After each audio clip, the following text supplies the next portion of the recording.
Not long ago, I was fortunate enough to be a part of a segment on The Tonight Show with Jay Leno, a childhood dream of mine. I seriously grew up watching Jay Leno and had this lofty, seemingly impossible goal of one day appearing on the show. And I did! Only when the show aired later that night, they edited my segment out. Just disappeared down the memory hole. They even gave me this nice t-shirt after my segment. I bought this nice mug from the gift shop. But they edited my segment out. So I'll tell you what happened. I happened to have tickets to go and be a part of the audience because I wanted to see the show live before NBC pushed him out. And they picked people randomly out of the audience before the show, before the taping started, to ask Jay Leno a question for part of the Ask Jay Anything segment. The questions were pre-scripted, of course, and I decided to play along since it was fun. And the question that I had was, has Jay been a part of a car commercial? And Jay's answers were pre-scripted, pre-planned, and then the answer to my question was a fake, video clip that they showed of him in a car commercial, and it was pretty funny. But when the segment aired, of course, my segment was cut out. Because I'm pretty sure that somebody recognized me, or they did a background check or something on the guests that they had appear. There was 6 of us, and decided that they weren't going to give me the publicity of appearing on the show with 10 million people in the audience watching.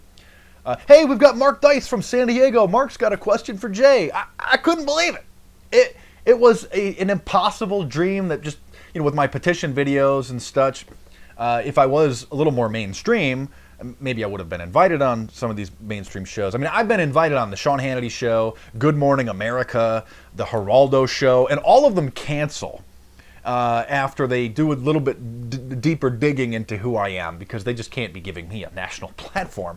And so I'm pretty sure that's what happened with the Tonight Show.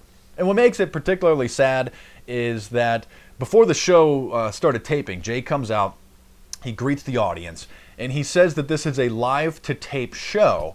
And he said that if he messes up, that there's no retakes, that you're going to see it. And so I'll let you in on another little secret. That's not true either. Of course, this is television. You shouldn't really believe anything that you see on TV. Because Jay messed up one of the jokes. And he had said the word pirates instead of pilots. And nobody really caught it.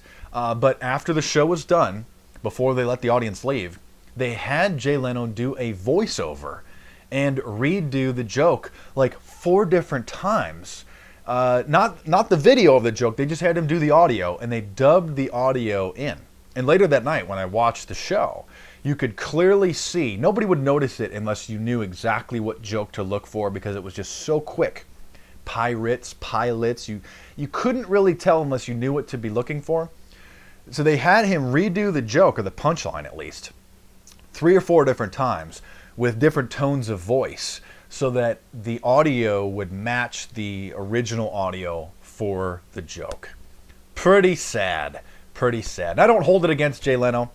If you've seen any of my Man on the Street interviews, they obviously have been inspired by Jay Leno. His book, Leading With My Chin, one of the funniest books, one of my favorite books. But pretty sad, pretty sad. And I think maybe they were, I'm pretty sure that they just didn't want to give me the publicity. Or maybe they recognized me in the audience and thought that I was going to try to, interrupt the show. And so maybe they thought they would try to throw me a bone and, just let me believe that I was going to be on the show so I wouldn't do some stunt to disrupt the show, and then they would just edit me out. Now, I did disrupt the Late Show with Craig Kilborn a long, long time ago. Back in 1998, a group of friends of mine and I went up to LA, had tickets for the Late Show. And this is a good social experiment. You can try this. We decided to start applauding and laughing at the setup to one of his jokes. Before the punchline, to the setup, to see if the sheep, the monkey sees and monkey do's in the audience, would start applauding, and they did. It was incredible. They started applauding and laughing at the setup because me and a big group of people just started doing it, and the sheep just followed right in line. Followed the follower. And later that night when the show airs, because the shows are shot, some people probably think the shows are live. The shows are mostly shot in the afternoon, 4 or 5 o'clock late in the afternoon. So when we came back home, we watched the Late Late Show with Craig Kilborn, and the joke was just an utter mess. I mean, people were laughing at the setup, and you could barely even hear the punchline. It was hilarious. So I think the crew over at NBC, the editors of The Tonight Show, probably thought that I was going to do something like that again, or certainly just didn't want me to have a 10 million audience plug, especially just introducing me. Hey, Mark Dice got a question for Jay Leno. But it does go to show, the Lord works in mysterious ways. It had been an impossible, seemingly impossible goal of mine since I was a child. Especially because I'm kind of a comedian, I guess. If you've seen any of my Man on the Street Monday videos or my interviews with zombies, I mean, it's kind of comedic. I'm kind of a political prankster, not just a conspiracy researcher or political activist. So it was a seemingly impossible dream, but it happened. And it happened when I least expected it. Here who's getting off the air, I was never invited to be on the show, and then just happened to be in the audience, and they just picked me to ask him a question. It was quite incredible. So I'll leave you with this. With a social experiment. Oh, by the way, tonight's the last day of the Jay Leno hosting the Tonight Show. NBC you probably have heard it, they're pushing him out. Even though for years he's been number one.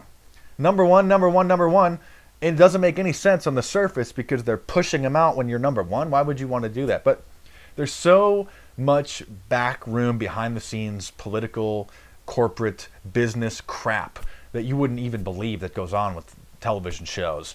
And Jimmy Fallon probably was threatening to go to a different network, and they didn't want to lose Jimmy Fallon to Fox or to somebody else, and so they said, okay, well, we'll push Jay out, we'll give you the show.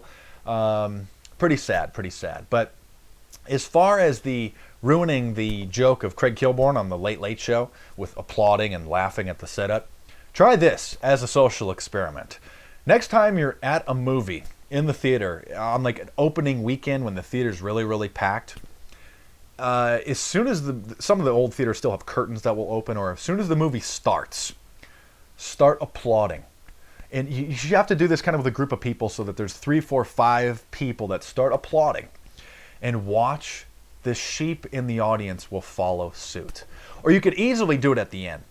At the very end of a movie, after it's done, at plays, people will applaud.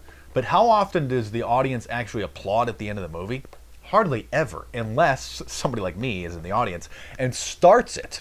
Especially if you have a group of 4 or 5 people, start applauding, and you'll see that other people will do it, and then sooner or later, this social proof, this cultural conformity will kick in, and half the theater will just start applauding, just because you broke the ice, because they don't want to feel left out, they don't want to feel like they're being rude, and they're so brainwashed that they'll think that they're at like a live performance where there's an audience. The audience needs to get applauded. It's good if you go to a play or something, you applaud. A concert, obviously you want to show the actors or the band members that you appreciate them. But at a movie theater, they're applauding at a screen. That just goes to show how simple it is to manipulate crowds of people. So I don't hold anything against Jay Leno, but still a big fan.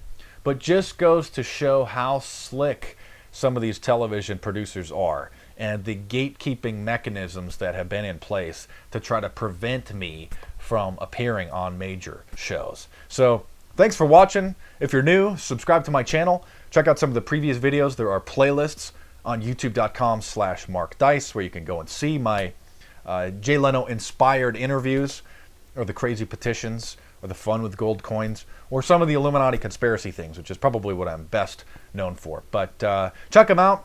Thanks for watching. Hit me up on Facebook and Twitter, and stay tuned because there's more videos coming soon.